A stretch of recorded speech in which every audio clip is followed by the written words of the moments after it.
Chromosome থেকে ওটা অর্ধেক হয়ে এটা এন নাম্বার অফ ক্রোমোজোম তৈরি করে যখন এটা মিওসিস হয়। ঠিক আছে, এটা হচ্ছে সোম্যাটিক সেল ডিভিশন এবং রিপ্রোডাক্টিভ সেল ডিভিশনের মধ্যে পার্থক্য। রিপ্রোডাকশন রিলেটেড যে সেল ডিভিশন সেখানে পার্থক্য। ঠিক আছে, এর কারণটা কি কেউ বলতে পারবে? কেন রিপ্রোডাক্টিভ সেল ডিভিশনে হচ্ছে কি 23টা ক্রোমোজোম, আমার ক্রোমোজোম সংখ্যাটাকে অর্ধেক করার দরকার পড়লো? অন্য কোষের ক্ষেত্রে হ্যাঁ স্যার বলো। ক্রোমোজোমের সংখ্যা ধীরে ধীরে 46 থাকলে 46 থেকে হবে 92, এরম করে ধীরে ধীরে বাড়তে থাকলে আমাদের মনমাট সব খারাপ হয়ে যাবে। একদমই তাই। ক্রোমোজোম নাম্বার যদি 46টা, মানে যদি স্পার্মের মধ্যে এবং ওভামের মধ্যে 46টা এবং 46টা ক্রোমোজোমই থাকতো, তাহলে আলটিমেটলি অপত্য কোষে যে নতুন জেনারেশন তৈরি হতো তার ক্রোমোজোম সংখ্যা হয়ে যেত 92। সে আর তখন মানুষ হতো না। মানুষ হিসাবে আমাদের জন্মানোর জন্য 46টা ক্রোমোজোমই দরকার, 46টা ক্রোমোজোম আর হতো না। এই ক্রোমোজোম নাম্বার কিন্তু প্রত্যেক অ্যানিমাল স্পিসিসের ক্ষেত্রে, বিড়ালের ক্ষেত্রে আলাদা, কুকুরের ক্ষেত্রে আলাদা, উদ্ভিদের ক্ষেত্রে অন্যরকম হয়, এগুলো আলাদা আলাদা হয়। আলটিমেটলি হাতির ক্ষেত্রে আলাদা ক্রোমোজোম নাম্বার। তো আমরা তাহলে আর মানুষ হতাম না। তো সেই কারণে নেচার তৈরি করে রেখেছে এমন ভাবে, প্রকৃতি এমন ভাবে সৃষ্টি করেছে যে যে কোষগুলোকে একদম আইডেন্টিক্যাল দেখতে হবে, লিভারকে আমার দেহ লিভার থেকে যেমন শেপে আছে, তোমাদের সবার পেটের মধ্যে, বডির মধ্যে লিভার, হার্ট তারা একই রকম শেপে রয়েছে, হার্টের 4টে চেম্বার রয়েছে সেরকম। কিন্তু তার ভেতরে মিওসিসে রিপ্রোডাক্টিভ সেল ডিভিশনে আবার আমরা একে অপরের থেকে দেখতে প্রত্যেকেই আলাদা, প্রত্যেকের ক্যারেক্টারিস্টিক্স আলাদা। সেটা আবার কি করে করলো? নেচার বেসিক ফাংশনটাকে মেনটেন করলো, তার সাথে এমন একটা জিনিস, এমন ভাবে কোষ বিভাজনটাকে ঘটালো যার ফলে প্রত্যেকেই প্রত্যেকের থেকে আলাদা আলাদা রকমের হয়, কিছুটা হলেও আলাদা আলাদা। মহারাজ, it's 12:10, should I continue?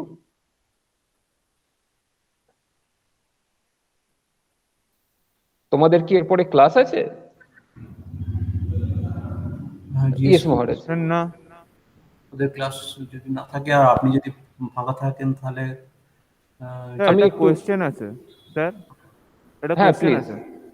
Sir কোয়েশ্চেনটা হচ্ছে আরবিসিরা নিজে থেকে বিভাজিত না হয়ে অন্য কোষ থেকে কেন তৈরি হয়? আচ্ছা, আমি উত্তর দিচ্ছি। আমি মহারাজকে একবার জানিয়ে দিই। মহারাজ, আমি হচ্ছে কি কন্টিনিউ করতে পারবো আরো হ্যাঁ কিছুটা? কন্টিনিউ, এরপরে তো কোনো ক্লাস নেই বিবেক স্যার। আপনি আর ওদের যদি ক্লাস না থাকে আর আপনি যদি ব্যস্ত না থাকেন তাহলে কন্টিনিউ করুন। ঠিক আছে, ওকে মহারাজ, থ্যাংক ইউ। আচ্ছা, আরবিসি তুমি যেটা বললে প্রশ্নটা, আরবিসি অন্য কোনো কোষ থেকে কেন বিভাজিত হয়? Good question, very good question. আমাদের শরীরের যতগুলো সেল আছে, আমাদের বিভিন্ন অর্গানে, বিভিন্ন অঙ্গে প্রত্যঙ্গে, মাসেল সেল হোক, লিভারে, কিডনিতে, হার্টে, নার্ভে, ইভেন আরবিসি, ডাব্লিউবিসি যেগুলোই হোক, এই প্রত্যেকটা কোষই তৈরি হয় একটা প্যারেন্ট সেল থেকে। সেই প্যারেন্ট সেল, আর যেটা তৈরি হয় বাংলাতে অপত্য কোষ যেটা বলা হচ্ছে সেটাকে ডটার সেল। সেই প্যারেন্ট সেলটার নাম হচ্ছে হিমাটোপয়েটিক স্টেম সেল। আমাদের বডিতে বেশ কিছু অঙ্গে বিভিন্ন ধরনের স্টেম সেল উপস্থিত থাকে, যার মধ্যে জেনেটিক মেটেরিয়াল বা জেনেটিক ক্যারেক্টারিস্টিক্স গুলো কি হবে সেইটা হচ্ছে কি অলরেডি স্টোরড থাকে। যখন কিছু ফ্যাক্টর, ফর এক্সাম্পল, উদাহরণস্বরূপ, আরবিসির প্রোডাকশন কখন কখন বাড়ানোর দরকার পড়ে, যে বডিতে ক্রমাগত আরবিসির ডেথ হচ্ছে, ফর এক্সাম্পল। 2 নম্বর, যদি কোনো একটা হ্যামারেজ হয়, কোনো একটা অ্যাক্সিডেন্ট হয়েছে বা কোনো একটা মেজর ট্রমা হয়েছে যেখানে বডি থেকে প্রচুর পরিমাণে ব্লাড লস হয়েছে, তাহলে বডি একটা শকে গেছে এবং বডি বুঝতে পেরেছে না আমাকে আরবিসির প্রোডাকশন বাড়াতে হবে, এটা হচ্ছে দ্বিতীয় আরেকটা সিনারিও হচ্ছে। বা কোনো কারণে এমন কিছু একটা প্যাথোলজিক্যাল, কোনো একটা কারণে, প্যাথোলজিক্যাল মানে কোনো একটা ভাইরাস বা ব্যাকটেরিয়ার কোনো কারণে শরীরের মধ্যে হঠাৎ করে আরবিসি গুলোর ডেথ হতে শুরু করেছে, কিন্তু বডিকে তো নিজের কাজ চালিয়ে যেতে হবে, তার মানে হচ্ছে সেলগুলোর আমাকে হঠাৎ করে সেল তৈরি করার আর্জ বেড়ে গেল, সেল বেশি বেশি করে তৈরি করতে হবে। কোন সেলটা? আরবিসিটা, ফর এক্সাম্পল রোহিত রক্তকণিকাটা। সেটা তৈরি হওয়ার জন্য আরবিসি থেকে আরবিসি তৈরি হয় না, সেইটা একটা তৈরি হওয়ার পাথওয়ে আছে যেটাকে বলা হয় এরিথ্রোপয়েসিস। সেখানে বেশ কিছু স্টেম সেল আমাদের বোন ম্যারোর মধ্যে থাকে, কারণ আমাদের আরবিসি প্রোডাকশন হয় হচ্ছে গিয়ে বোন ম্যারো বা অস্থি মজ্জায়। অস্থি মজ্জার মধ্যে এই কিছু সেল হচ্ছে গিয়ে ডিপোজিটেড থাকে, জমা হয়ে থাকে, লিভারে থাকে, স্প্লিনেতে থাকে, প্লিহাতে থাকে। তো এই জায়গাগুলো থেকে খবর চলে যায় যে বডিতে লোহিত রক্তকণিকার সংখ্যা কমে গেছে। তাহলে বডি কি করবে? এরিথ্রোপয়েটিনের বোধহয় তোমরা নাম শুনেছো, এরিথ্রোপয়েটিনের সাহায্য নেবে। আয়রন আছে কিনা দেখবে যথেষ্ট পরিমাণে শরীরে, ভিটামিন B12 আছে কিনা দেখবে যথেষ্ট পরিমাণে, এই আর ফলিক অ্যাসিড, এইগুলো হচ্ছে মেজর উপাদানগুলো যদি যথেষ্ট পরিমাণে থাকে তাহলে সেই কোষটা হচ্ছে গিয়ে সেল বিভাজনের মধ্যে দিয়ে গিয়ে আরবিসি তৈরি করবে। উদ্দেশ্যটা কি? একটা হিমাটোপয়েটিক স্টেম সেল থেকে বিভাজিত হলে আমরা হাজারখানা আরবিসি পাই, হাজারেরও বেশি আরবিসি পাই। কিন্তু যদি আরবিসি থেকে আরবিসি হতো তাহলে 1,00,000 আমার যতগুলো আরবিসি থাকবে সেখান থেকে আমি ঠিক ততগুলো নাম্বার অফ আরবিসি পাবো, বা একটা থেকে দুটো পাবো, যেহেতু ওখানে একটা ডিভিশন হচ্ছে। কিন্তু হিমাটোপয়েটিক স্টেম সেল থেকে একটা থেকে দুটো, দুটো থেকে চারটে, চারটে থেকে আটটা, আটটা থেকে 16টা, এইভাবে বাড়তে বাড়তে তোমরা হয়তো এপিজিপি পড়েছো ম্যাথামেটিক্সে। তো সেই রেটে হচ্ছে গিয়ে আমরা আলটিমেটলি সেলটা পাই। তার মানে একটা সেল থেকে আমি অনেক আরবিসি পেতে পারি। উদ্দেশ্যটা বুঝতে পেরেছো কেন? এবার এই স্টেম সেল গুলো তোমরা এখন একটু যদি গবেষণা বা খবরের কাগজে একটুখানি চোখ রাখো, আমি একটু অফ দ্য ট্র্যাক কথা বলছি, এখন দেখবে স্টেম সেল ব্যাংক রয়েছে বিভিন্ন হসপিটালে, বা স্টেম সেলের উপরে বিভিন্ন গবেষণা কিন্তু খবরের কাগজের বিভিন্ন পত্রিকা বা বিভিন্ন জায়গায় প্রকাশিত হয়। যেমন স্টেম সেল, ওটা হচ্ছে গেলে আরবিসির গেল। এরকমই বিভিন্ন অর্গান তৈরি করার জন্য লিভারটা কিরকম ভাবে কি আকার হবে, তার মধ্যে কতটা সেল হবে, কোথা দিয়ে তার যে স্ট্রাকচার, বা একটা কিডনি, তারও কিন্তু তৈরি হওয়ার জন্য বেশ কিছু স্পেসিফিক স্টেম সেল থাকে। অনেক ক্ষেত্রে রিসেন্ট গবেষণায় যাদের কিডনি ড্যামেজ হয়ে যাচ্ছে কোনো কারণে, তখন এখনকার গবেষণা বা এখন চিকিৎসা শাস্ত্রে কি করা হয়, সেইখানে অবশ্যই এটা একটা খরচা সাপেক্ষ পদ্ধতি। স্টেম সেলটা একটা হচ্ছে ডায়ালিসিস করে হচ্ছে গিয়ে সার্ভাইভ করা যদি কিডনি খারাপ হয়ে গিয়ে থাকে। দ্বিতীয় আরেকটা কি হতে পারে, অনেক ক্ষেত্রে কিডনি ট্রান্সপ্লান্ট করা, অন্য কোনো ডোনারের থেকে কিডনি নিয়ে সেম ব্লাড গ্রুপের যদি কম্প্যাটেবিলিটি ম্যাচ করে তাহলে কিডনি কেউ ডোনেট করলো, কিডনিটা আর একটা বডিতে যার খারাপ হয়েছে সেখানে অপারেশনের থ্রু, সার্জারি থ্রু দিয়ে ট্রান্সপ্লান্ট করা হলো, কিডনি ট্রান্সপ্লান্টেশন। কিন্তু এই দুটোতেই যে ডোনেট করছে সে যদি হেলদি হিউম্যান অ্যাডাল্ট হয় তাহলে একটা কিডনি হয়ে গেল, আর যার খারাপ হয়েছিল সেও একটা কিডনিতে কাজ করছে ফর এক্সাম্পল। কিন্তু গবেষণার থ্রু দিয়ে এখন যেটা করা যায়, গবেষণা এবং আরেকটা চিকিৎসা শাস্ত্রে এতটাই উন্নতি হয়েছে, এই যে তারই বডি থেকে স্টেম সেল নিয়ে আর্টিফিশিয়ালি সেই স্টেম সেলটাকে বিভাজনের মধ্যে দিয়ে নিয়ে যেতে হয়। সেই পার্টিকুলার স্টেম সেলটা যেটা কিডনি তৈরির জন্য দায়ী, সেই সেলগুলোকে যখন আর্টিফিশিয়ালি বিভাজন করানো হচ্ছে আর্টিফিশিয়াল এনভায়রনমেন্টে বা বডির মধ্যে অন্য কোনো একটা পোর্শনে করিয়ে, আলটিমেটলি ঠিক ওই জায়গাতে কিন্তু কিছু সময় পরে একটা প্রপার অর্গান আমরা পাচ্ছি, দিয়ে সেই অর্গানটার সাথে যে ইউরেথ্রা, যে ডাক্ট, যে ব্লাড ভেসেল, ওগুলোকে কানেক্ট করে দেওয়া হচ্ছে সার্জারি থ্রু দিয়ে। তাহলে কি হলো, এটার সুবিধাটা কোথায়? এটার সুবিধাটা হচ্ছে গিয়ে কিডনি ট্রান্সপ্লান্টেশন বা যে কোনো অর্গান ট্রান্সপ্লান্টেশনে সমস্যাটা কি, বডি ওটাকে কিছুদিন বাদেই ভাবতে শুরু করে, বা অপারেশনের পরে পরেই ভাবতে শুরু করে যে ওটা আমার নয়, it's not my own. Body ওটাকে ফরেন পার্টিকেল হিসাবে ট্রিট করে। যেমন আমাদের বডিতে কোনো ভাইরাস বা ব্যাকটেরিয়া ঢুকলে যে বডি রেসপন্স করে, তার যে ইমিউন রেসপন্স হয়, ঠিক একই রেসপন্স করে যখন দেখে যে ও আচ্ছা ওখানে একটা কিছু অন্য কোনো অর্গান রয়েছে, হয়তো ব্লাড গ্রুপ ম্যাচ করেছে, কিন্তু তা সত্ত্বেও বডির বিভিন্ন মেকানিজম আছে যে ওটাকে ট্রিট করতে শুরু করে যে না, it's not my own, rejection start করে। সেই কারণে ইমিউন সিস্টেমকে দমিয়ে রাখতে হয় থ্রু মেডিসিন। কিন্তু যদি স্টেম সেল থেকে সেই অর্গানটাকে ডেভেলপ করা যায় তাহলে হচ্ছে গিয়ে দেখা যাবে যে সেই রিজেকশনটা হচ্ছে গিয়ে বডি আর করে না, কারণ বডি নিজের কোষ থেকেই আরেকটা অর্গান তৈরি করেছে। আরেকটা উদাহরণ হচ্ছে গিয়ে অনেক ক্ষেত্রে অ্যাক্সিডেন্টে তোমরা হয়তো শুনেছো বা দেখেছো হাত কাটা পড়লো কারোর, বা কোনো একটা অর্গান বা পা কাটা পড়েছে, কিন্তু সেখানে প্রপার বিভিন্ন স্টেম সেল যেটা বাকি পোর্শনটা তৈরির জন্য দায়ী, সেরকম কোষগুলোকে কিন্তু আর্টিফিশিয়ালি ওই রকম হচ্ছে গিয়ে করে তোমার ডিভিশন করে অতগুলো কোষ তৈরি করা যায়। যে কোশ্চেনটা করেছিল তার কি কিছুটা ক্লিয়ার হয়েছে, বা আমি কি উত্তরটা বোঝাতে পেরেছি কেন হচ্ছে কি স্টেম সেল থেকে আরবিসি তৈরি হওয়া দরকার পড়ে? হ্যাঁ স্যার, বুঝতে পেরেছি। ওকে ওকে, তাহলে নেক্সট যদি যাই, different phases of cell cycle. তাহলে সেল সাইকেলের কি কি ধাপ রয়েছে, কি কি পর্যায় রয়েছে একটা কোষ চক্রে?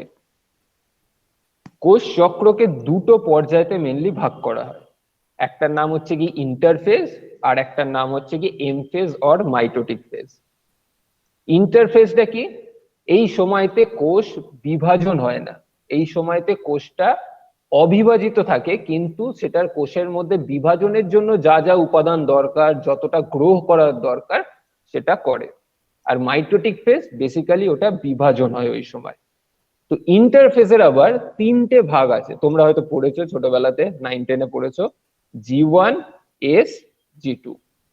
জি কথাটার মানেটা কি? Gap, gap 1। এস হচ্ছে গিয়ে সিনথেসিস ফেজ। ইন্টারফেজের মধ্যেও এস হচ্ছে সিনথেসিস ফেজ, যখন বেসিক্যালি ডিএনএ রেপ্লিকেশন হবে। ডিএনএটা আমাদের মধ্যে প্রত্যেকটা কোষের মধ্যে যতটা জেনেটিক মেটেরিয়াল আছে, আমাকে যদি দুটো কোষকে দিতে হয়, তার মানে আমার যতটা উপাদান আছে সেইটাকে আমাকে বাড়াতে হবে পরিমাণে। সেই বাড়ানোটা কখন হয় জেনেটিক মেটেরিয়ালটা? সেটা হয় হচ্ছে গিয়ে এস ফেজেতে। আর G2 তে কি হয়? G2 তে, গ্যাপ 2 তে কোষ দেখে আচ্ছা এটা যে বাড়লো পরিমাণে, বাড়াটা ঠিকঠাক মতো বেড়েছে কিনা, তার মধ্যে কোনো মিউটেশন ঘটেনি তো। কারণ একটা কপি থেকে যখন আরেকটা কপি, যেমন জেরক্স মেশিনে হয়, একটা কপি থেকে আরেকটা কপি তৈরি করছি, তা সত্ত্বেও বডি দেখে নেয় যে সেখানে কোনো দাগ টাগ চলে আসেনি তো। যেমন আমরা প্রিন্ট করার পরে একটুখানি দেখে নিই জেরক্স করার পরে যে পরিষ্কার পরিচ্ছন্ন এসেছে কিনা, যদি ঠিকঠাক না আসে আবার আরেকবার জেরক্স করতে দিই। বডির সেম মেকানিজম। এস ফেজেতে যে রেপ্লিকেশনটা হলো ডিএনএ রেপ্লিকেশন, রেপ্লিকেশন কথাটার মানে কি? ডিএনএ থেকে ডিএনএ তৈরি। ট্রান্সক্রিপশন মানে ডিএনএ থেকে এমআরএনএ তৈরি। আর ট্রান্সলেশন মানে সেই এমআরএনএটা থেকে প্রোটিন তৈরি। এই তিনটে মেকানিজম আমরা পড়ি বায়োলজিতে। তো এই রেপ্লিকেশনটা কখন হচ্ছে? ডিএনএ রেপ্লিকেশনটা ঘটে হচ্ছে সিনথেসিস ফেজেতে। তো নিউক্লিয়াসের মধ্যে, কোষের ছবি সবার মাথার মধ্যে রয়েছে, তো নিউক্লিয়াসের মধ্যে, কোষের নিউক্লিয়াস, তার মধ্যে যে ডিএনএটা রয়েছে, সেই ডিএনএটার কি হয়? সেটা ডুপ্লিকেট হয়। একটা ডিএনএ থেকে দুটো ডিএনএ স্ট্র্যান্ড তৈরি হয়, ডবল স্ট্র্যান্ডেড ডিএনএ থেকে আরেকটা সেম কপির ডবল স্ট্র্যান্ডেড ডিএনএ তৈরি হয়, যেটা সিনথেসিস ফেজে হয়। আর G2 তে কি করে? সেল তারপরে চেক করতে শুরু করে যে আচ্ছা যা যা হয়েছে সবকিছু অ্যাকিউরেটলি ঠিকঠাক হয়েছে কিনা। ঠিক আছে। আর G1 এ তাহলে কি হচ্ছে আরেকবার রিক্যাপ করছি। G1 এ সেল আগে ডিসাইড করে আমি বিভাজনে যাব কি যাব না। G1 এ যেই সেল ডিসাইড করে ফেললো আমাকে হচ্ছে কি কোষ বিভাজন করতে হবে, আমাকে একটা থেকে বডির দরকার আছে দুটো কোষের, ওই জায়গায় কোষটা মারা গেছে, ওই জায়গাটাকে ভরাট করতে হবে, তো ইমিডিয়েটলি কোষ ডিসাইড করলো যে না আমাকে হচ্ছে কি দুটো কোষ তৈরি করতে হবে, বিভাজনে যেতে হবে। তখনই ইমিডিয়েটলি ও ঢুকে গেল এস ফেজেতে। এস ফেজেতে গিয়ে প্রথমেই কি করলো? নিউক্লিয়াসের মধ্যে যা ডিএনএ বা জেনেটিক মেটেরিয়াল ছিল, কারণ সেম জেনেটিক মেটেরিয়ালটা তো নতুন কোষেতেও দিতে হবে, তো এস ফেজেতে সেই কাজটা করে নিল। যেই ওটা হয়ে গেল, G2 তে কি করছে সেল? সেল হচ্ছে ক্রস চেক করে নিল আমার মধ্যে সাইটোপ্লাজমে যথেষ্ট পরিমাণে মাইটোকন্ড্রিয়া আছে তো, যতগুলো সেল অর্গানেল থাকার কথা সেগুলো আছে তো, কারণ আলটিমেটলি সেই জিনিসটাও তো ভাগ হয়ে দুটো সেলে যাবে, তার মানে সেগুলোরও তো পরিমাণ বাড়িয়ে নিতে হবে কোষের মধ্যে। এই বাড়ানোর কাজটা G1 আর এস ফেজেতে হয়। প্লাস ওই ডিএনএটাকে চেক করে নেয় যে ওর মধ্যে কোনো মিউটেশন ঘটেনি তো, কারণ মিউটেশন ঘটলে কিন্তু সেই সেলটা অন্যভাবে বিহেভ করবে, ওই কোষটার যে কাজ সে ওই কাজগুলো করবে না, যেটা থেকে পরবর্তীকালে ক্যান্সারের একটা অন্যতম কারণ হয়ে দাঁড়ায়, যদি কোনো ধরনের মিউটেশন, যেটা খুব সিভিয়ার বা খুব ড্রাস্টিক মিউটেশন হয়ে থাকে। আচ্ছা, এটা গেল ইন্টারফেসের কথা, যে সেল বুঝলো হ্যাঁ সবকিছু ঠিক আছে, এবারে আমি বিভাজনে যেতে পারি, G2 তে সব ওকে আছে। তাহলে এম ফেজেতে কি হবে? এম ফেজেতে প্রথমে নিউক্লিয়াসটা অর্ধেক হয়ে যাবে, যে প্রসেসটার নাম হচ্ছে ক্যারিওকাইনেসিস। ক্যারিওকাইনেসিস কথাটার মানে কি? নিউক্লিয়াস বিভাজন বা নিউক্লিয় বিভাজন তোমরা পড়বে। আর তারপরে নিউক্লিয়াস যে দুটো হয়ে গেল, সেল দেখলো আচ্ছা আমার মধ্যে দুটো নিউক্লিয়াস আছে, তার মানে এবারে আমাকে সাইটোপ্লাজমটাকেও আলাদা করে দিতে হবে, দুটো সেলের মধ্যে দুটো নিউক্লিয়াসকে কেন্দ্র করে চারিদিকে আমি সম পরিমাণ সাইটোপ্লাজম দিয়ে দেবো। সেটা হচ্ছে গিয়ে সাইটোকাইনেসিস, মানে সাইটোপ্লাজম বিভাজিত হবে। তো এই ক্যারিওকাইনেসিস যে নিউক্লিয়াসটা বিভাজিত হবে তার আবার 4টে ধাপ আছে, প্রোফেজ, মেটাফেজ, অ্যানাফেজ এবং টেলোফেজ। একদম সাইক্লিক্যালি ক্যারিওকাইনেসিস G2 তে সেল দেখলো আচ্ছা আমার সবকিছু ঠিকঠাক রয়েছে, তাহলে তারপরে যেটা শুরু হবে প্রোফেজ স্টার্ট হবে, তারপরে মেটাফেজ স্টার্ট হবে, তারপরে অ্যানাফেজ স্টার্ট হবে, তারপরে টেলোফেজ দশা আসবে, টেলোফেজের পরে সেলটা সাইটোকাইনেসিস করে দুটো অপত্য কোষ আমরা পাবো। এখানে কোনো কোশ্চেন বা কোনো ডাউট? বোঝা গেছে পুরোটা?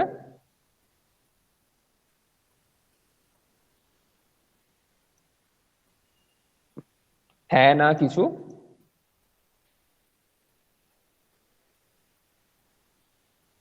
আচ্ছা, আমি আর 10 মিনিট 26 হয়েছে, আমি 35 অব্দি নিচ্ছি, ঠিক আছে? আমি হচ্ছে কি তাহলে এবারে তোমরা দেখো different phases of cell cycle কি। একটু আগে আমরা যেটা পড়লাম, এই যে এখান থেকে দেখতে পাচ্ছ, এখান থেকে এতটা, এই যে সাইক্লিকটা, এটা কি? এটা হচ্ছে কি ইন্টারফেজ। আর নিচে দেখতে পাচ্ছ এখানে এম ফেজ লেখা আছে, যেটা হচ্ছে গিয়ে মাইটোটিক ফেজ। মাইটোটিক ফেজের কটা দশা? প্রোফেজ, মেটাফেজ, অ্যানাফেজ, টেলোফেজও আসার কথা, এখানে শো করা নেই, টেলোফেজ ফলোড বাই সাইটোকাইনেসিস। আর সেলের মধ্যে কি ধরনের চেঞ্জেস গুলো হয় তোমরা বইতে দেখতে পাবে। দেখো প্রোফেজের সেলটা কিরকম দেখতে হয়, মেটাফেজের সেলটাকে কিরকম দেখতে হয়, অ্যানাফেজে কেমন দেখতে হয়, আর সাইটোকাইনেসিসে দেখো সাইটোপ্লাজমটা আলাদা হয়ে গেছে দুজনের থেকে, দিয়ে দুটো আলটিমেটলি আমরা দুটো অপত্য কোষ পেলাম। কিন্তু সেই অপত্য কোষটা আবার কি হতে পারে, আবার যখন খবর আসবে, ইনফরমেশন আসবে, তখন হচ্ছে গিয়ে সে আবার ডিভিশনে যেতে পারে। তো সেখানে কি একটা হচ্ছে গিয়ে ফার্স্ট যেটা G1 গ্যাপ 1, যেটাকে বলা হয় ডিসিশন উইন্ডো। কোষ ডিসাইড করবে আমি ডিভিশনে, আমি কোষ বিভাজনে যাব কি যাব না। কিছু কোষ আছে যারা এই বিভাজনে যেতে চায় না, সেইটা তখন হয়ে যায়, তোমরা সবাই পড়েছো এর আগে, জেনেছো, সেটার নাম হচ্ছে G0 দশা, গ্রোথ অ্যারেস্ট। গ্রোথটা আটকে গেল, G0 গ্রোথটা অ্যারেস্ট হলো। ফর এক্সাম্পল কোন সেলে হয়, কোন কোষে হয়, কেউ কি বলতে পারবে G0? আমাদের শরীরে কোন কোষে G0 দশাটা চলে? কোষ হচ্ছে গিয়ে, yes neuron. Yes, very good, neuron. উদ্ভিদ কোষের ক্ষেত্রে কোন কোষ?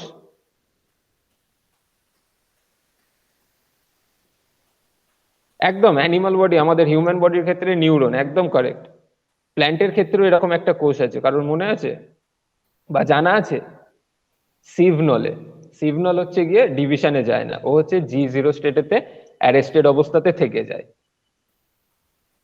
তাহলে সেই কারণে কি হয়, যখন আমাদের, তোমরা হয়তো দেখবে যখন হচ্ছে কারোর সেরিব্রাল হচ্ছে, বা তোমার হচ্ছে কারোর কোনো একটা লোয়ার ব্যাক বা ব্যাক ইনজুরি হয়েছে কোনো অ্যাক্সিডেন্টে, রোড অ্যাক্সিডেন্টে, লোয়ার বডি বা কোনো একটা পোর্শন প্যারালাইজড হয়ে যায়, তখন সেখান থেকে রিকভার করাটা, সেই নার্ভ মাসেল সবগুলো, যে মাসেলটা তো কন্ট্রাক্ট করতে হবে, তার ইনফরমেশনটা, তার সিগন্যালটা তো নিউরন থেকে আসবে।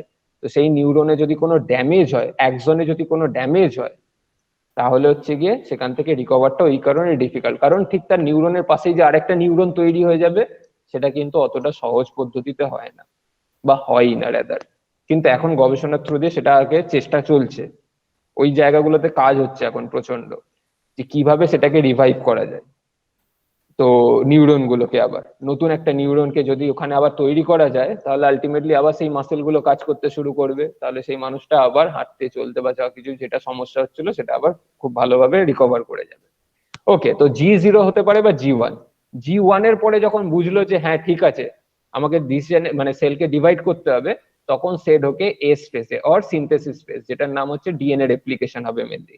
জেনেটিক মেটেরিয়ালটা এক্সাক্ট কপিতে আরেকটা জেনেটিক মেটেরিয়াল ওর মধ্যে, নিউক্লিয়াসের মধ্যে তৈরি হবে। তাহলে নিউক্লিয়াসের মধ্যে প্রচুর পরিমাণে ডিএনএ হয়ে গেল, ডিএনএ যতটা পরিমাণ ছিল ঠিক তার ডাবল হয়ে গেল। তখন আরেকবার হচ্ছে গিয়ে যাবে হচ্ছে গিয়ে G2 ফেজে, চেক করতে যে যা যা কিছু ঘটেছে সেলের মধ্যে, সাইটোপ্লাজম পরিমাণ মতো আছে কিনা, সেলের মধ্যে প্রত্যেকটা সেল অর্গানেল পরিমাণ মতো আছে কিনা, যে ডিএনএ রেপ্লিকেশনটা হয়েছে ওখানে কোনো এরর নেই, ওখানে কোনো মিউটেশন নেই, তাহলে সব নিউক্লিওটাইড ঠিকঠাক অ্যারেঞ্জমেন্টে রয়েছে, তাহলে সেলটা পরবর্তী ডিভিশনের জন্য যায়। এটা তোমরা বইতে হচ্ছে গিয়ে পড়ো, ইন্টারেস্টিং। তাহলে এম ফেজেতে কি হচ্ছে? এম ফেজেতে এম ফেজ বা মাইটোটিক ফেজ, একটা কোষ বিভাজন যদি 24 ঘন্টার হয়, ইন্টারফেজটাই হচ্ছে প্রায় 23 ঘন্টার কাছাকাছি হয় সেলকে নিজেকে তৈরি করতে। এম ফেজটা চলে মাত্র 1 ঘন্টা। ফর এক্সাম্পল, যদি একটা 24 ঘন্টায় একটা সেল একটা থেকে দুটো হওয়ার যদি এরকম করো সেল থেকে থাকে, গবেষণা বলছে যে বেশিরভাগ সময়টা সেলের ইন্টারফেজেতেই হয়ে যায়, G1S G2। এম ফেজ অত্যন্ত কম সময় লাগে, যখন সেল একটা থেকে দুটো হয়ে যাবে আলটিমেটলি। তো প্রফেজে কি হয়? বেসিক্যালি স্পিন্ডেল ফাইবার হচ্ছে গিয়ে তৈরি হয়। স্পিন্ডেল ফাইবারের বাংলাটা তোমরা হয়তো পড়বে বেমতন্তু। বেমতন্তু তৈরি হবে, দুটো সেন্ট্রিওল দুপাশে চলে যাবে। দেখো ছবিতে একদিকে একটা সেন্ট্রিওল চলে গেছে, আরেকদিকে আরেকটা সেন্ট্রিওল চলে গেছে, এবং বিভিন্ন রেখা যেগুলো দেখতে পাচ্ছ ওগুলো হচ্ছে কি আলটিমেটলি বেমতন্তু তৈরি হয়। আর কি হয়? ক্রোমোজোমটা নিউক্লিয়াসের মধ্যে, ক্রোমোজোম একটা সুতোকে যদি তুমি পাকাও, পাকাতে পাকাতে কি হবে? সেটা আকারে ছোট হতে থাকবে এবং সেটা আরো মোটা হতে থাকবে। তো ক্রোমোজোম কনডেনসেশন হয়, যেটা প্রোফেজের মধ্যে হয়। তারপরে আসছে মেটাফেজ। প্রোফেজ আর মেটাফেজের মাঝখানে একটা বলা হয় প্রো মেটাফেজ, জাস্ট মেটাফেজের কিছুটা আগে, যেখানে ক্রোমোজোম কনডেনসেশনটা আরো হয় এবং স্পিন্ডেল ফাইবার হচ্ছে গিয়ে ক্রোমোজোমের সাথে আটকে যায়। ক্রোমোজোমের দু প্রান্তের সাথে যে সেন্ট্রিওল থেকে যে ফাইবার গুলো নাম ছিল বেমতন্তু, বেমতন্তুটা কাইনেটোকোর অঞ্চলে ক্রোমোজোমের আটকে যায়। তারপরে ক্রোমোজোম গুলোর মেটাফেজে কি হয়? নিরক্ষীয় অঞ্চলে অ্যালাইন্ড হয়। বিষুব অঞ্চল বা নিরক্ষীয় অঞ্চল যখন বইতে পড়বে বাংলা বইতে, ক্রোমোজোমটা অ্যালাইন হয় একদম সেলের মাঝামাঝি জায়গাতে। অ্যানাফেজে কি হয়? তারপরে বেমতন্তু থেকে সেন্ট্রিওলের দিকে দুদিকে পুলিং হয়, ক্রোমোজোম গুলো দু প্রান্তের দিকে আস্তে আস্তে যেতে শুরু করে। কোনগুলো? সিস্টার ক্রোম্যাটিড গুলো। ক্রোমোজোমে দুটো আর্ম থাকে, একটা একটা করে আর্ম দুদিকে হচ্ছে গিয়ে চলে যেতে থাকে। তো সিস্টার ক্রোম্যাটিড গুলো চলে গেল। তারপরে কি হয় টেলোফেজেতে? টেলোফেজে মেনলি আবার নিউক্লিয়ার যে চারপাশে মেমব্রেনটা ছিল, নিউক্লিয় পর্দা, সেটা অ্যাপিয়ার করবে, এটা এখানে ডিসঅ্যাপিয়ার করে গিয়েছিল প্রফেজে। প্রফেজে ছিল, কিন্তু প্রফেজ থেকে যখন মেটাফেজের দিকে যাচ্ছে তখন নিউক্লিয়ার পর্দার অবলুপ্তি ঘটে। টেলোফেজেতে কি হয়? আবার নিউক্লিয়ার পর্দাটা ফিরে আসে এবং ক্রোমোজোম গুলো যেটা পাকিয়েছিল সেগুলো আবার সুতোটা খুলতে শুরু করে, সুতো খোলার মতো। তাহলে ওর আবার লেন্থ বাড়ে, নিউক্লিয়ারটা রিফর্ম হয়। ঠিক আছে? ক্রোমোজোম ডিকন্ডেনসেশন হয়, ক্রোমোজোমটা যেটা আবার খুলতে শুরু করে। স্পিন্ডেল ফাইবার পুরোপুরি চলে যায়, ডিসঅ্যাপিয়ার করে গেল, ফলোড বাই সাইটোকাইনেসিস। সাইটোকাইনেসিসে কি হয়? সাইটোপ্লাজমটা দুটো ভাগে ভাগ হয়ে যায়। ঠিক আছে? তার মানে আমি কি পেলাম? দুটো ডটার সেল হচ্ছে গিয়ে আমরা পাই একটা সেল ডিভিশনের পরে। এটা খুব একটা ইন্টারেস্টিং ভিডিও। এতক্ষণ অব্দি যা বলা হলো সেটা তোমরা এই ভিডিওটাতে দেখলে আরো ভালোভাবে বুঝতে পারবে। এটা ইউটিউব থেকে নেওয়া, তোমরা চাইলে দেখতে পারো ইউটিউবে গিয়ে। তো এই যে একটা কোষ থেকে দুটো ডটার নিউক্লিয়াই তৈরি হবে, সেটা কিভাবে হবে? মাইটোসিসের বিভিন্ন ভাগ, যে বিভিন্ন যে ভাগগুলো রয়েছে সেই ধাপ অনুযায়ী পরপর হবে।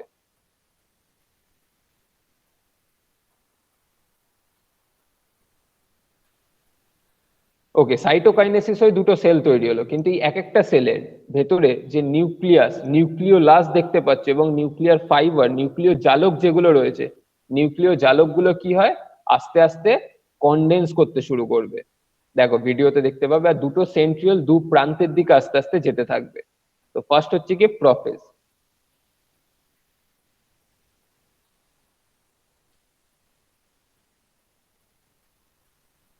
এটা হলো ক্রোমোজোম কনডেনসেশন, এবং তার একটা যেটা লাল মাঝখানে দেখতে পাচ্ছ ওটা হচ্ছে গিয়ে কাইনেটোকোর অঞ্চল বলা হয়, যেখানে বেসিক্যালি বেম তন্তুটা এসে আটকাবে। এই যে বেম তন্তু যেটা সেন্ট্রিওল থেকে যে হলুদ রঙের দেখতে পাচ্ছ, ওই বেম তন্তুগুলো এসে ওই কাইনেটোকোর অঞ্চলে আটকায় ক্রোমোসোমের। দুটো সেন্ট্রিওল হচ্ছে দু প্রান্তে চলে যায়, সেন্ট্রোজোম, তার ভেতরে যে সেন্ট্রিওলটা রয়েছে।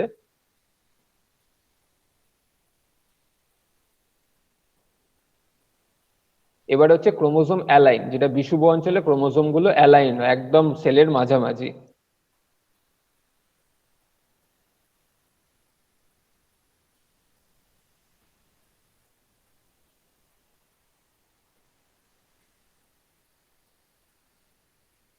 সেন্ট্রিওল, কাইনেটোকোর,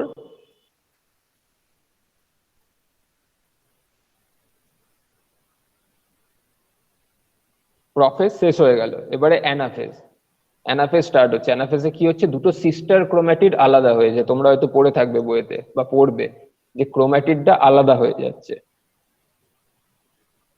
এবং দুটো দিকে, দুই প্রান্তের দিকে আস্তে আস্তে যেতে শুরু করে। বেমতন্তু তখন ছোট হতে থাকে।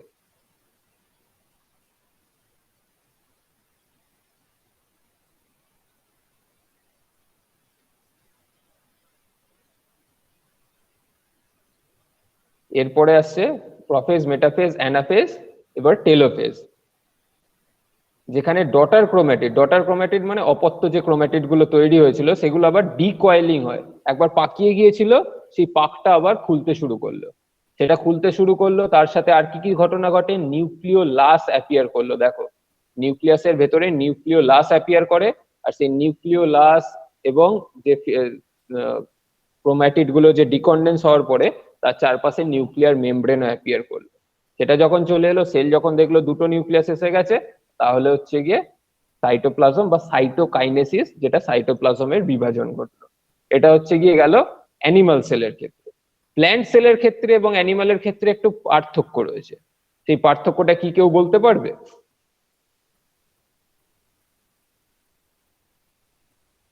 প্ল্যান্ট সেলের ক্ষেত্রে সেন্ট্রিওলটা থাকে না, সেন্ট্রোজোম থাকে, কিন্তু সেন্ট্রিওল না থাকার ফলে প্ল্যান্ট সেলের ক্ষেত্রে ডিভিশনটা অন্য রকমের হয়।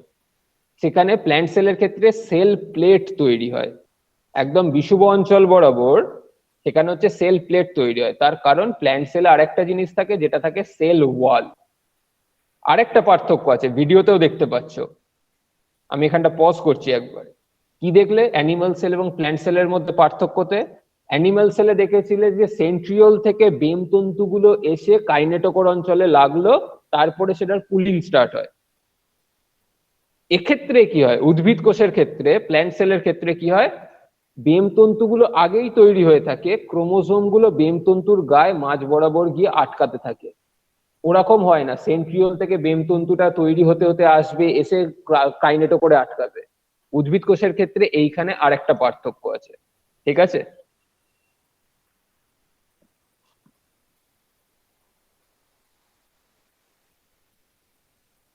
তারপরে ঠিক অ্যানিমালেও যেমন, প্ল্যান্টের ক্ষেত্রেও তাই, ইউক্যারিওটিক সেলে ওরা বিষুব অঞ্চল বরাবর অ্যারেঞ্জমেন্ট হয়ে গেল। তারপরে একই ঘটনা ঘটে যেমন অ্যানিমাল সেলের ক্ষেত্রে হয়, অ্যানাফেজের ক্ষেত্রে দুদিকে হচ্ছে গিয়ে দুই প্রান্তের দিকে চলে যায় ক্রোম্যাটিড গুলো, দিয়ে ওখানে সেটা ডিকন্ডেনসেশন স্টার্ট হবে টেলোফেজেতে, নিউক্লিওলাস অ্যাপিয়ার করবে এবং নিউক্লিয়ার ফিলামেন্ট অ্যাপিয়ার করবে। তার সাথে যেটা হতে থাকে টেলোফেজেতে, সাইটোকাইনেসিসটা কিভাবে হবে, গলগি বডি যেটা আছে কোষের, গলগি বডি হচ্ছে গিয়ে কিছু প্রোটিন রিলিজ করে, কিছু ভেসিকেল রিলিজ করবে, যে ভেসিকেল গুলো এখানে তোমার জমা হতে থাকে। কোথায়? এই মাঝ বরাবর বিষুব অঞ্চলে, কোষের যে বিষুব অঞ্চলটা বা নিরক্ষীয় অঞ্চল যেটাই বলো না কেন, সেই মাঝ বরাবর হচ্ছে গিয়ে গলগি বডি থেকে নিঃসৃত কিছু ভেসিকেল ওখানে জমা হতে থাকে, যেটা আলটিমেটলি ফর্ম করে হচ্ছে গিয়ে সেল প্লেট। তারপরে ওখানে কোষ প্রাচীর তৈরি হবে, কোষ পর্দা তৈরি হবে, সেখানে কার্বোহাইড্রেট আসবে মানে শর্করা আসবে, সেখানে আরো কিছু প্রোটিন আসবে, যারা এসে ওখানে আস্তে আস্তে জমতে থাকবে, দিয়ে সেই যে সেল ওয়ালটা সেটার একটা গঠন হবে। তো এই হচ্ছে কি ঘটনাটা ঘটে। তাহলে সেল সাইকেল চেক পয়েন্ট কোনগুলো? এই যে পুরো ঘটনাটা ঘটে, তাহলে নিশ্চয়ই এমন একটা মেকানিজম থাকতে হবে যেখানে হচ্ছে বিভিন্ন জিনিস চেক হবে। যেমন একটু আগে জি ওয়ানে এখানে একটা চেক পয়েন্ট আছে, এই চেক পয়েন্টে বেশ কিছু প্রোটিন আছে, তোমরা বইতে পড়লে দেখতে পাবে সাইক্লিন বলে একটা প্রোটিন আছে, সাইক্লিন বলে প্রোটিন আছে, বা সিডিকে, সাইক্লিন ডিপেন্ডেন্ট কাইনেজ, এটা একটা এনজাইম উৎসেচক। তো সাইক্লিন বা সাইক্লিন ডিপেন্ডেন্ট কাইনেজ এইগুলো হচ্ছে গিয়ে চেক পয়েন্টে কখনো বাড়ে কখনো কমে। এই প্রোটিন গুলো তারা কি কি চেক করে? নিউট্রিয়েন্ট ঠিকঠাক আছে কিনা। সেই কারণে যদি নিউট্রিশন আমাদের প্রপারলি না হয়, আমাদের গ্রোথ হ্যাম্পার হয়। কেন হয়? খুব বেসিক কোশ্চেন। আমরা যদি আমাদের যদি কারোর নিউট্রিশন প্রপারলি না হয়, তাহলে আমাদের গ্রোথটা হ্যাম্পার হয়, আমাদের বৃদ্ধিটা হ্যাম্পার হয়। তার কারণ সেল ডিভিশন বা সেল বিভাজন হতে চায় না। সেল দেখছে যে আমার প্রপার নিউট্রিশন নেই, আমার একটা সেলকেই আমি ঠিক মতো সার্ভাইভ করাতে পারছি না, আমি দুটো সেলকে কি করে সার্ভাইভ করাবো? তো সেল তখন হচ্ছে গিয়ে এস ফেজ বা G2 ফেজ বা মাইটোটিক ফেজে যেতে চায় না। তাহলে নিউট্রিশন ঠিকঠাক আছে কিনা কোষের মধ্যে সেটা দেখবে, গ্লুকোজ ঠিকঠাক আছে কিনা, প্রোটিন ঠিকঠাক পরিমাণে আছে কিনা, লিপিড ঠিকঠাক পরিমাণে আছে কিনা, এগুলো চেক করবে। তার সাথে আছে কিছু গ্রোথ ফ্যাক্টর, গ্রোথটা করানোর জন্য আরো কিছু হরমোন আছে, আরো কিছু উৎসেচক আছে, সেগুলোর জন্য সেই প্রপার গ্রোথ ফ্যাক্টর গুলো রয়েছে কিনা সেটা দেখবে। কোনো ডিএনএ ড্যামেজ নেই তো? যদি এখানে ড্যামেজ থেকে থাকে তাহলে যখন ডিএনএটা রেপ্লিকেট করবে সেই ড্যামেজ বা সেই ভুলটা কিন্তু নতুন ডিএনএ এর মধ্যেও চলে যাবে। তাই এখানেও একবার দেখে নেবে যে না, ডিএনএ তে কোনো ভুল ছিল না। এস ফেজেতে কি হবে? ডিএনএ সিনথেসিস হয়, ঠিক আছে? তাহলে এখানে কি হচ্ছে? ইনক্রিজেস ইন সাইজ, নতুন প্রোটিন তৈরি করবে, অর্গানেল তৈরি করবে। এস ফেজেতে রেপ্লিকেশন করবে, ঠিক আছে? একটা ডিএনএ থেকে দুটো ডিএনএ তৈরি হবে ডবল স্ট্র্যান্ডেড ডিএনএ থেকে। আর G2 তে কি হবে? ডাবল চেক করবে গ্যাপ 2 তে, যেখানে সেলের সাইজ হ্যাঁ ঠিক আছে, ডিএনএ রেপ্লিকেশন একদম ঠিকঠাক ভাবে হয়েছে, ওখানে কোনো এরর নেই। তাহলেই ওটা চলে যাবে কোন ফেজেতে ঢুকবে। যদি এগুলো সবকটা গ্রিন সিগন্যাল পেয়ে যায় ঠিক থাকে, তাহলে ওটা এম ফেজেতে চলে যাবে, ঠিক আছে? আর মিওসিস সেল ডিভিশন কি হয়, এটা লাস্ট স্লাইড। মিওসিস সেল ডিভিশনে মাইটোসিস এবং মিওসিস, মিওসিসে কি হয়? হ্রাস বিভাজন বলা হয়, যেখানে সেম সেল সাইকেলটা প্রোফেজ, মেটাফেজ, অ্যানাফেজ এবং টেলোফেজ একবার করে ঘটবে। একটা সেল থেকে আমরা কি পাবো? দুটো সেল পেয়ে গেছি, এটা একটা সেল, এটা আরেকটা সেল। এই সেলের ক্ষেত্রে যেটা পার্থক্যটা হয়, এখানে একটা হ্রাস বিভাজন হয়, এখানে ক্রোমোজোম নাম্বারটা অর্ধেক হয়ে যায়। সেই অর্ধেক ক্রোমোজোম নাম্বারটাকেই নিয়ে আবার তৈরি হয় প্রোফেজ, মেটাফেজ, অ্যানাফেজ 2 এবং টেলোফেজ 2 চলে। তাহলে আমরা আলটিমেটলি এই একটা সেল থেকে কটা সেল পেলাম? এখানে আমরা একটা, দুটো, তিনটে, চারটে সেল পাই। কিন্তু সেল ডিভিশন, যে সেল বিভাজনের পদ্ধতি কি, দু ক্ষেত্রেই কিন্তু সেম হয়, শুধু ক্রোমোজোম নাম্বারটা এখানে অর্ধেক হয়ে যায়। সেই কারণে এটা দুটো ধাপে ঘটে। মাইটোসিসের কম্পেয়ার টু মাইটোসিসের তুলনায় মিওসিসের পার্থক্য ওটাই, ঠিক আছে? আর একটা যেটা হচ্ছে কি, মিওসিসের সময় যেটা ইম্পর্টেন্ট, আমরা কেন একে অপরের থেকে আলাদা। মাইটোসিসের সময় এই যে ক্রোমোজোমটা কনডেন্স করেছিল, এটাই কিন্তু দুটো ভাগে ভাগ হয়ে যাবে, একটা একটা সেলের দিকে চলে যাবে আর একটা অন্য দিকে চলে যাবে সেলের, ঠিক আছে? কিন্তু মিওসিসের ক্ষেত্রে কি হয়? মিওসিসের ক্ষেত্রে ক্রসিং ওভার হয়, যে কারণে এই জিনের কিছু ক্যারেক্টারিস্টিক্স এটাতে চলে আসে, এটা থেকে কিছু ক্যারেক্টারিস্টিক্স এদিকে চলে এলো, আর এটার কিছু ক্যারেক্টারিস্টিক্স হচ্ছে গিয়ে তোমার আরেকটা ক্রোমোজোমের মধ্যে চলে আসে, তার ফলে একটা থেকে আরেকটা অপরে ডিফারেন্ট হয়। এটা হচ্ছে গিয়ে বলা হয় টেট্রাড ফরমেশন করে। এটাকেই আরেকটা নাম তোমরা হয়তো শুনে থাকবে, রিকম্বিনেন্ট ডিএনএ টেকনোলজি। এই টেকনোলজিকে অ্যাপ্লাই করেই কিন্তু নতুন নতুন স্পিসিস বা নতুন নতুন আরো ফলনশীল গাছ বা ধান, গম, যেটা আরো এখন ফলনশীল হচ্ছে আমের ক্ষেত্রে, সেগুলো বা বিভিন্ন ধরনের নতুন ভাইরাস, ব্যাকটেরিয়া, যেগুলো গবেষণাগারে করতে করতে আলটিমেটলি এই রিকম্বিনেন্ট ডিএনএ টেকনোলজি দিয়ে সেটাকে বিভিন্ন ভাবে হেল্পফুল কিছু জিনিস তৈরি করার চেষ্টা চলছে গবেষণায়।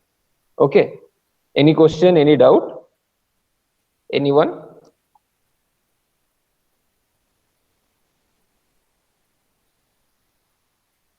কারোর কোনো প্রশ্ন আছে?